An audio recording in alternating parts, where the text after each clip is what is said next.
اونچا پرچم اسلام ہو جائے۔ الحمدللہ رب العالمین والصلاة والسلام علی سید المرسلین، اما بعد فاعوذ باللہ من الشیطان الرجیم، بسم اللہ الرحمن الرحیم۔ الصلاة والسلام علیک یا رسول اللہ وعلی آلک واصحابک یا حبیب اللہ۔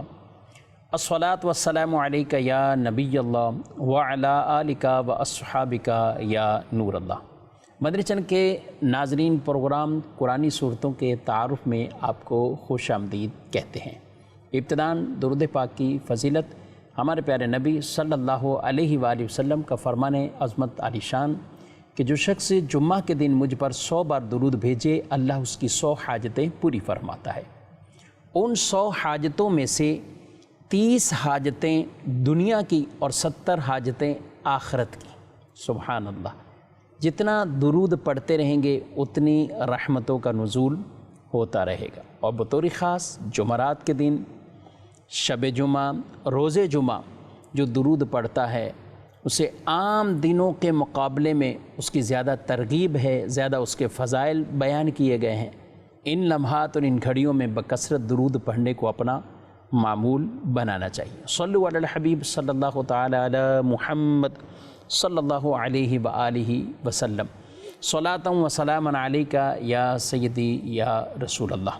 ناظرین کرام، اس پروگرام میں کسی ایک سورہ مبارکہ کا تعارف پیش کرنے کی کوشش کی جاتی ہے۔ نہ صرف تعارف بلکہ اس کا کچھ پس منظر اور کچھ مضامین پر گفتگو ہوتی ہے۔ ان آیات کو شامل کیا جاتا ہے، ان کا ترجمہ اور تفسیر اور ان آیات کا مفہوم سمجھنے کی کوشش اور سعی کی جاتی ہے۔ اول تاخیر ہمارے ساتھ پروگرام میں شامل رہیں۔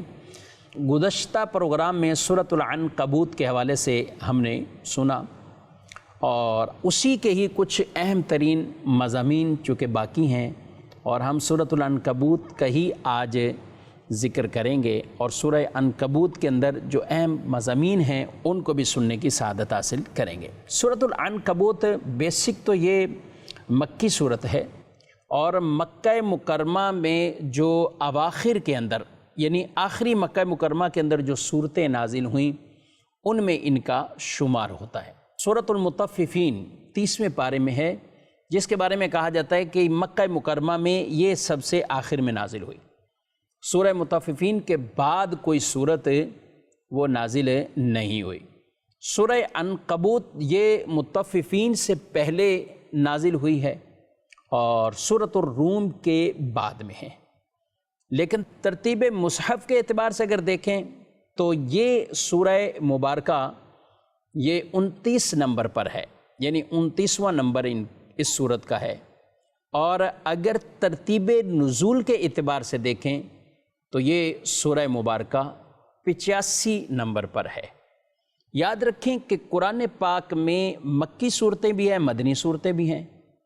مکی صورتوں کی تعداد 86 ہے، یعنی 86 یہ مکی صورتیں ہیں، بقیہ مدنی صورتیں، یعنی 28 صورتیں وہ مدنی ہیں۔ تو سورہ عنکبوت 85 نمبر پر یہ نازل ہوئی، اور آگے پھر مطففین نازل ہوئی، اور پھر اس کے بعد ہجرت ہے، اور پھر ہجرت کے بعد جو کچھ نازل ہوا وہ مدنی صورت کہلاتا ہے، اور ہجرت سے قبل مکی صورتیں۔ اب یہ ایک ترتیب مصحف یعنی ہم پڑھنے کے اعتبار سے یہ وہ ترتیب ہے جو ترتیب لوح محفوظ ہے۔ اللہ پاک کی طرف سے جو لوح محفوظ پر گئے اسی ترتیب پر قرآن ہمارے سامنے موجود ہے۔ یہ ترتیب مصحف کہلاتی ہے، اور ایک ہے ترتیب نزول۔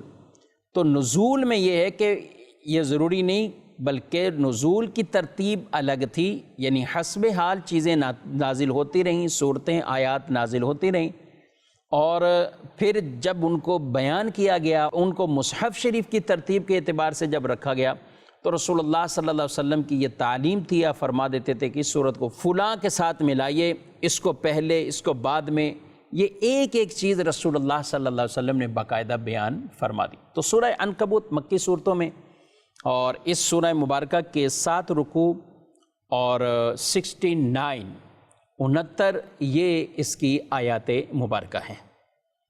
عنکبوت مکڑی کو کہتے ہیں، اس میں اللہ پاک نے ایک تشبیہ بیان کی ہے، کہا کہ یہ کفار اور مشرکین، ان کے جو شرک ہیں، اللہ کے سوا کسی اور کو عبادت کے لیے پوچھتے ہیں، پکارتے ہیں، تو ان کا یہ سارا جو ایک سٹرکچر بنا ہوا ہے مذہب کا، تو اس کی مثال تو مکڑی کے جالے کی طرح ہے، اور مکڑی کا جالا گھروں میں سے کمزور ترین مکڑی کا جالا ہے، یعنی ان کی کوئی حیثیت ہی نہیں ہے، ان کی کوئی حیثیت ہی نہیں۔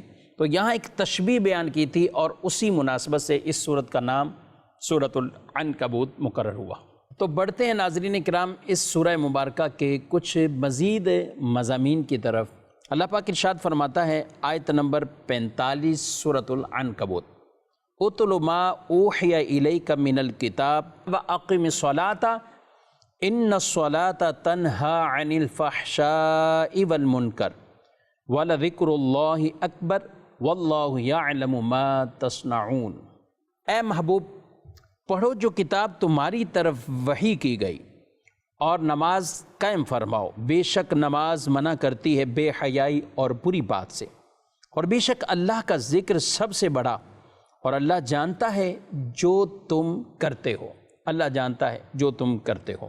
نبی کریم صلی اللہ علیہ وآلہ وسلم جب کفار کی طرف سے مسلسل آپ کو تکالیف پہنچائی گئی، اور پھر آپ نے اتنی دعوت اور تبلیغ کا یہ کام کیا، انہیں سمجھایا، اسلام کی طرف بلایا، اس کے باوجود وہ اسلام کے قریب نہ آئے، الٹا آپ کو تکلیفیں دیتے، آپ کو ستاتے، تو اس اعتبار سے آپ بڑے رنجیدہ ہوئے، تو آپ کو یہ کہا گیا کہ آپ یہ جو افسردہ ہیں ان کے کفر پر اور پھر ان کے ستانے پر، تو دیگر انبیاء کرام کو بھی یہ ستایا گیا، اور انہوں نے بھی کئی سال تبلیغ کی، لیکن بعد گنتی کے مسلمان ہوئے۔ تو آپ صلی اللہ علیہ وسلم کو یہ کہا گیا کہ آپ نے اپنا فریضہ ادا کر دیا، آپ نے فریضہ ادا کر دیا، اب آپ تلاوت کیجئے اتلو ما اوحی الیک من الکتاب، جو کتاب آپ کی طرف نازل کی گئی آپ اس کی تلاوت کیجئے۔ تو یہاں قرآن پاک کی تلاوت کا حکم دیا گیا، آگے نماز اور نماز کی برکات کو وہ بیان کیا گیا۔ یہاں محترم ناظرین اکرام یہ بات یاد رکھیے کہ زبانی قرآن پڑھنے سے زیادہ ثواب کا کام قرآن دیکھ کر پڑھنا۔ جی ہاں، قرآن دیکھ کر پڑھنا۔ جب قرآن آدمی دیکھ کر پڑھتا ہے تو اس کی آنکھیں وہ بھی تو ٹھنڈی ہو رہی ہیں قرآن کو دیکھ کر۔ باوضو قرآن کو ہاتھ لگاتا ہے، چھوتا ہے، پکڑتا ہے، تو یہ چھونا پکڑنا یہ بھی ثواب، یہ دیکھنا یہ بھی ثواب، پڑھنا یہ بھی ثواب۔ تو جو زبانی پڑھتا ہے وہ تو صرف اور صرف ایک طرح کے پڑھنے کا ثواب حاصل کر رہا ہے، لیکن یہ دیکھنے والا اور پکڑنے والا، باوضو باطہارت قرآن کو چھونے والا، یہ اتنی عبادتوں کا ایک طرح کا مجموعہ ہے۔ اتلو ما اوحی الیک من الکتاب، جو آپ کی طرف کتاب نازل کی گئی آپ اس کی تلاوت کیجیے۔ تو دیکھ کر پڑھنا یہ زیادہ ثواب۔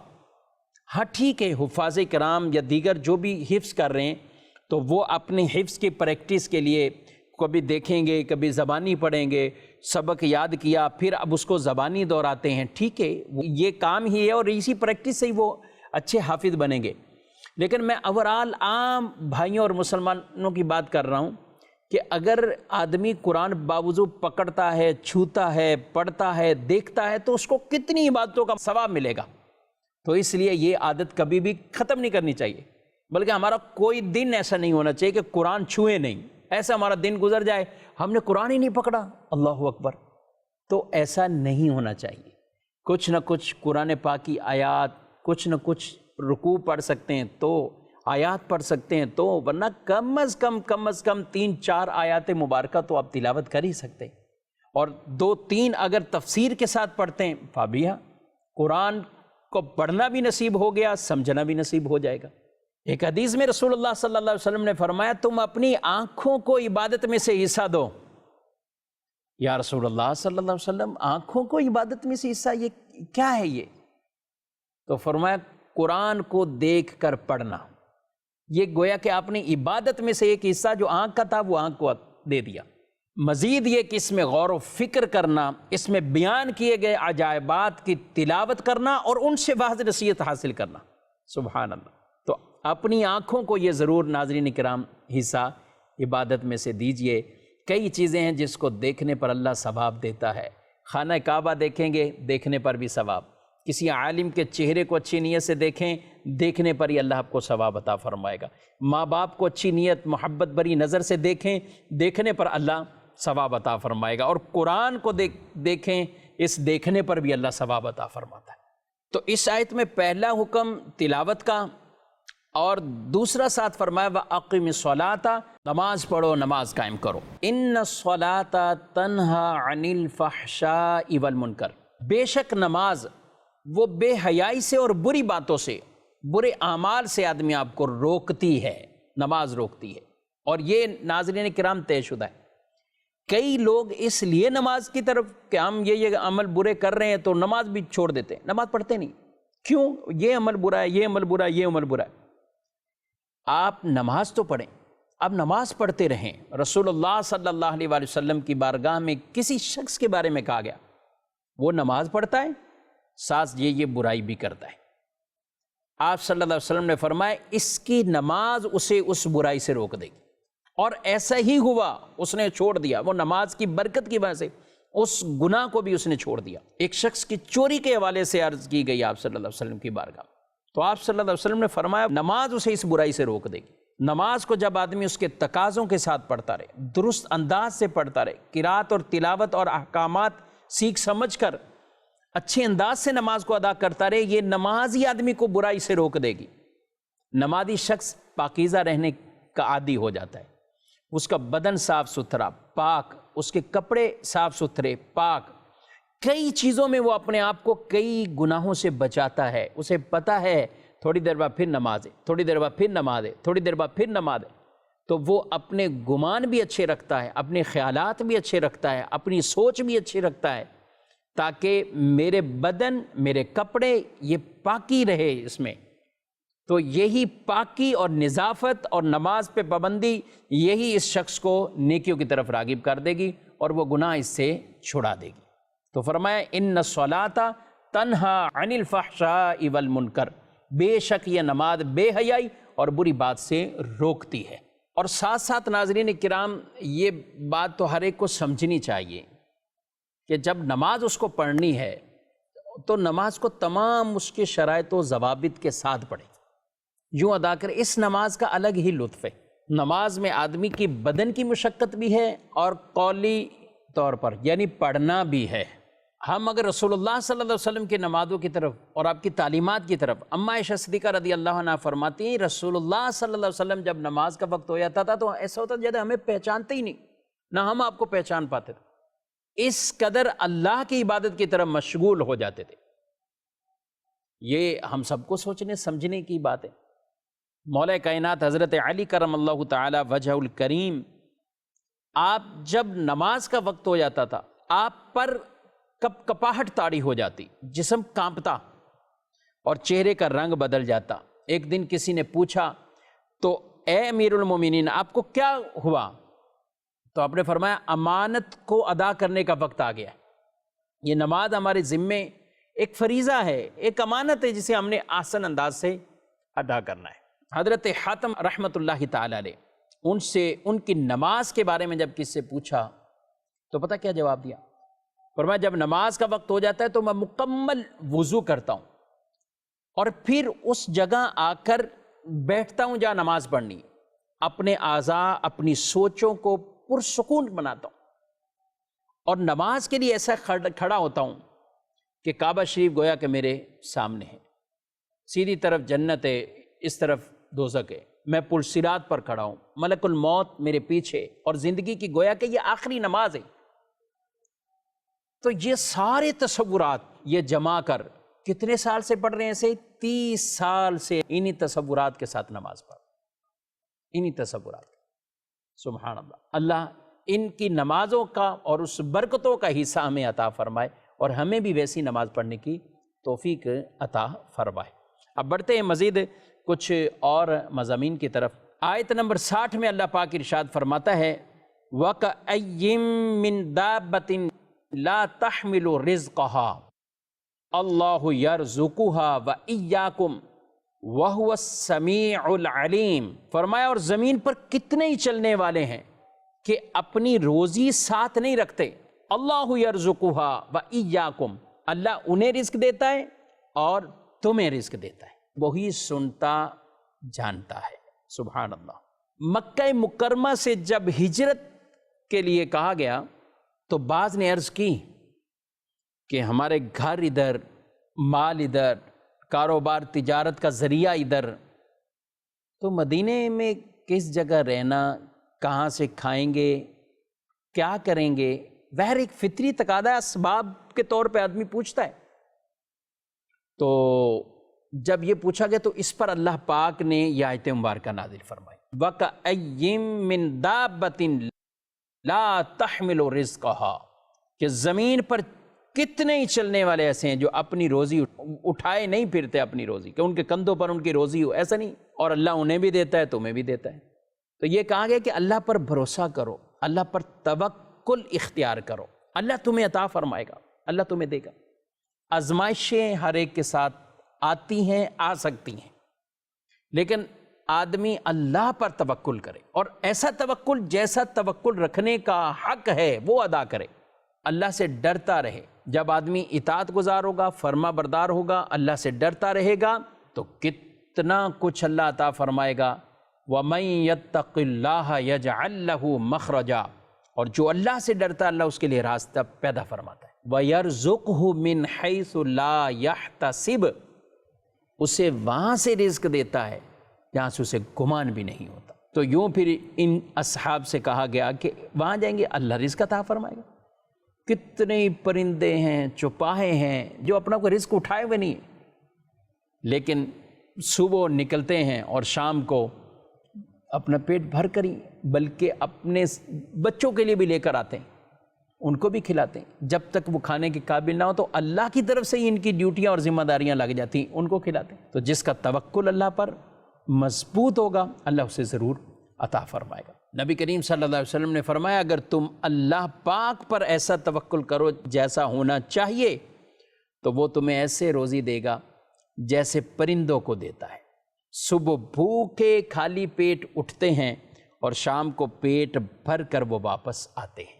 یہاں میں ایک بات عرض کروں، بعض اوقات آدمی دین کی طرف مشغول یا دین پڑھنے کی طرف مشغول تو کئی لوگوں سے بھوک کا خوف دلاتے ہیں. کہاں سے کھائے گا، کہاں سے بچوں کو کھلائے گا، مدرسہ پڑھ کے کیا کرے گا، علم دین کی طرف مشغول ہوگا. حالانکہ کیا دنیاوی ڈگریوں والے کیا بے روزگار نہیں؟ تعلیم یافتہ اچھے نوکری نہ ملنے کے سبب ٹھیلا ریڑھی لگا کر گزر بسر کر رہے. وہاں کوئی تعلیم کو برا نہیں کہے گا. کیا ضرورت تھی اس کو کالج پڑھنے کی، کیا ضرورت ہے اتنی تعلیم اور اتنی ڈگریاں حاصل کرنے کی، یہ نہیں کوئی کہے گا. لیکن جب دین کے اندر کوئی ایسا معاملہ ہو جائے کہ یعنی آدمی دین کی طرف راغب ہوا اور کوئی آزمائش آئی گئی تو لوگ اس کو تان و تشنیع کریں گے. اور جو دین کی طرف بڑھ رہا ہو اس کے بھی گمان اور توکل کو کمزور کرنے کی کوشش کریں. لیکن یاد رکھیں جن کا توکل اللہ پر مضبوط ہوتا ہے پھر انہیں نہیں پتا کہ رب انہیں کہاں سے رزق عطا فرمائے گا، ان کے لیے کیا اسباب پیدا فرمائے گا. اللہ سے آدمی ڈرتا رہے. جو عام دنیا دار ہے جب اس کو اللہ پاک دے رہا ہے، رزق دے رہا ہے، عطا فرما رہا ہے، تو جو اللہ کے دین کے کاموں میں لگا ہوا ہے کیا اسے رزق نہیں ملے گا؟ اسے رزق نہیں ملے گا؟ اسے بھی ضرور رزق ملے گا.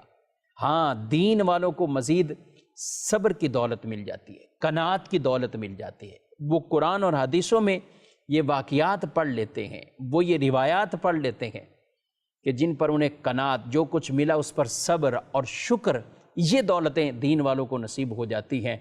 تو بظاہر آزمائش میں بھی آ جائیں لیکن وہ اس آزمائش میں بھی صبر کر کے اللہ کی بارگاہ سے اجر اور ثواب حاصل کر رہے ہوتے ہیں اور قناعت کی ایسی دولت مل جاتی ہے کہ لوگوں سے وہ بے نیاز ہو جاتے ہیں. اس سورہ مبارکہ سورۃ العنکبوت کی آخری آیت مبارکہ 69 نمبر اور بڑی شاندار آیت مبارکہ، اللہ پاک ارشاد فرماتا ہے والذین جاہدوا فینا لنہدینہم سبلنا. سبحان اللہ. اور جنہوں نے ہماری راہ میں کوشش کی ضرور ہم انہیں اپنے راستے دکھا دیں گے، ان کے لیے راستے کھول دیں گے. لنہدینہم سبلنا وَإِنَّ اللَّهَ لَمَعَ الْمُحْسِنِينَ. اور بے شک اللہ نیکوں کے ساتھ ہے۔ یہ بڑی وسیع آیت مبارکہ مفہوم والی ہے۔ جو ہماری طرف آنے کی کوشش کرے گا، ہمارے راستے تلاش کرنے کی کوشش کرے گا، جو علم کا راستہ تلاش کرنے کی کوشش کرے گا، اللہ علم عطا فرمائے گا، علم کے ساتھ ساتھ اسے عمل کی توفیق عطا فرمائے گا۔ وَالَّذِينَ جَاهَدُوا فِينَا، اس طرف آنے کی تو کوشش کرے، اللہ اسے راستے عطا فرمائے گا۔ ایک معنی یہ بیان کیا گیا جو ہماری اطاعت کی طرف آنے کی کوشش کرے گا، ثواب والے راستے کھول دیں گے، ثواب ہی ثواب اسے ملے گا۔ ایک معنی یہ بھی بیان کیا گیا جو توبہ کے ساتھ ہماری طرف رجوع لائے گا، اللہ اسے اخلاص کی دولت بھی دے گا، توبہ بھی قبول فرمائے گا، اس کے لیے ایسے راستے پیدا فرمانے گا۔ سبحان اللہ۔ اور ایک معنی جو سنت قائم کرنے میں کوشش کریں گے، ہم ضرور انہیں جنت کے راستے دکھا دیں گے۔ تو ناظرین کرام، کوشش کرنا یہ ہماری ذمہ داری ہے۔ یہ نہیں کہ آدمی بیٹھا ٹھیک ہے جب توفیق ملنی ہوگی تو میں یہ نیکی کا کام کر لوں گا، جب توفیق ملنی ہوگی تو یہ کر لوں گا، جب توفیق ملے گی تو نماز پڑھ لوں گا، جب توفیق ملے گی تو حج کر لیں گے، جب توفیق ملے گی تو زکوٰۃ بھی ادا کر لیں گے، بس دعا کرو، بس یوں ہی بس باز رہتے ہیں، کوشش نہیں کرتے۔ کیا گھر بیٹھ کر کسی کو دیکھا ہے گھر بیٹھا ہو، ہاں بھئی آپ کام پہ نہیں گئے، بس دعا کریں جب توفیق ملے گی تو میں ذرا جاؤں گا، دکان کھولوں گا، بزنس پہ جاؤں گا۔ ہم نے تو آج تک ایسی دعا کسی سے سنی نہیں کہ کوئی ہم سے دعا کروا رہا ہو کہ آپ دعا کر دیں، میں بس دکان بھی ہے، سب کچھ ہے، گھر بیٹھا رہتا ہوں۔ لیکن اسی سے اگر نماز کی بات کی جائے، اسی سے گناہوں سے توبہ کی بات کی جائے، اسی سے سنت پر عمل کرنے کی بات کی جائے، اسی سے حج کے فریضے کی ادائیگی کی بات کی جائے، اسی سے علم دین سیکھنے کے والے سے بات کی جائے، دعا کرو توفیق مل جائے، دعا کرو توفیق مل جائے، بھائی یہ کہتے ہیں۔ ضرور دعا کرنی چاہیے، لیکن کوشش آپ جتنی اس طرف کر رہے ہیں ادھر بھی کریں۔ رب کی تو یہ بشارت ہے، وَالَّذِينَ جَاهَدُوا فِينَا لَنَهْدِيَنَّهُمْ سُبُلَنَا، ہماری طرف آنے کی کوشش کرو، راستے اللہ پیدا فرما دے گا، راستے کھول دے گا۔ اللہ رب العالمین ہم سب کو قرآن مجید فرقان حمید کے اس نور میں سے حصہ عطا فرمائے، اور یہ نور ہدایت ہم سب کو سمجھنے کی بھی توفیق عطا فرمائے۔ ہمارے پروگرام کا وقت اپنے اختتام کو پہنچا ہے، آپ سے اجازت چاہتے ہیں۔ آئندہ انشاءاللہ سورۃ الروم کا تذکرہ ہم انشاءاللہ سنیں گے۔ اللہ مجھے آپ کو عمل کی توفیق دے، آمین بجاہ النبی الامین صلی اللہ علیہ وآلہ وسلم۔ یہی ہے آرزو تعلیم قرآن عام ہو جائے، ہر کے پرچم سے اونچا پرچم اسلام ہو